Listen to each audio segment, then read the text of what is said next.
count number of digits in a number. So in this, what we will gonna do is we will calculate how long this elements or this number is, and we will put that in our output. So let's suppose this is a number of 4 digits, 2468, and we will create a program and create a logic behind it and show the output how long this number is. So in Java we can use total function also, but we don't gonna use that. We will create a logic and we will see how a logic can do that also. Okay, so basically what logic is this? So what I'm gonna do is that, let's suppose if this number, let's suppose this number is 2468. If I divide this number with 10, so what will we get? We will get, just we'll do this. So if I do that will be 20, 46, 4 times 40, then get 68. Then we will write 68, 60, sorry, and get 8. So after this division, what we get? 246, and this is the first 3 digit of this number. So basically, after doing this, what we get? We will just, like, this is 2468. So what we did? We just remove this digit, and we can do this in a loop. After removing this, we will do it again with just 3 numbers. Then we will remove last digit. Then we will do with 2 numbers. Then we will remove this. Then we will remove this until it gets 0.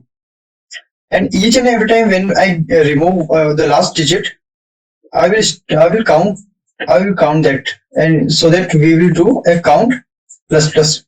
So this count will calculate how many times the last digit will be get eliminated. Okay. So after this, if I divide any digit with 10, then the result we will get is the first all digits except the last digit. Just because that's gonna be in remainder. So we will get 246 here, same as we will get the previous values only. So what we're gonna do, we will loop this process. We will loop this process as until this gets 0. And each and every time we will eliminate the last value, we will count that.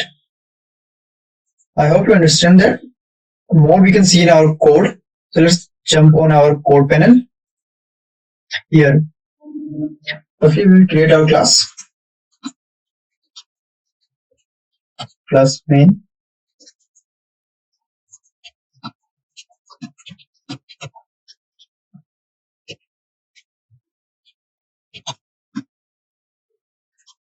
So this is the basic body of our Java program. After that, we will create first a int variable of num, in which we will store like random value is just like 1, 2, 3, 4, 5. Any value we can store. I just choose 1, 2, 3, 4, 5. After that, we will create another variable of same int variable, which is count. Initially count gonna be 0, and it will increase each and every time when we eliminate the last value, right? So now, for that process, what we're gonna do, we will run a while loop. So this while loop run until this num value can get 0. Until this num value gets 0, this while loop will be run. So we will put the condition same until num greater than 0. If num greater than 0 if this num greater than 0, then this will run, and if this will get 0, and then this will stop. If it get in minus, then it will stop. So yes, in this we will do num divided by 10, right? And we will store after this division, we will left with we will left with this value, the previous values. So what we're gonna do, we will store those previous values in num itself. So each and every time when the previous value left, they will also store in num, and then this loop goes on. And but each and every time when this division by 10 happen, we will count that stack. So initially this count is 0, and but each and every time when this division happen, this count will increase by 1, and this count will run till this num will get 0. All right, and after this we will print our num, our count. We will print the count.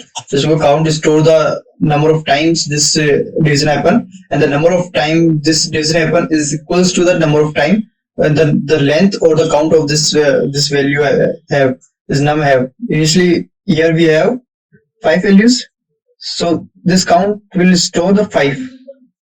And if right now if I run this program,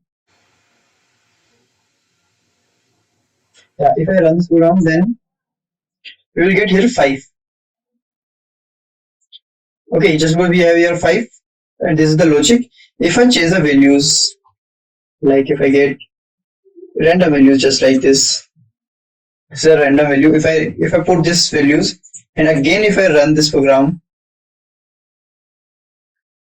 then what we get 7. So this is 1, 2, 3, 4, 5, 6, 7. These are 7 values, and what our output will be 7. We can more define this like number of digits are, and yes. Now if I run again, we will get number of digits are 7 here. So I hope you all understand the program and the logic behind that program. If you have any doubt, please rewatch the video and comment it out. Thank you guys for watching this video. I will meet you in next video.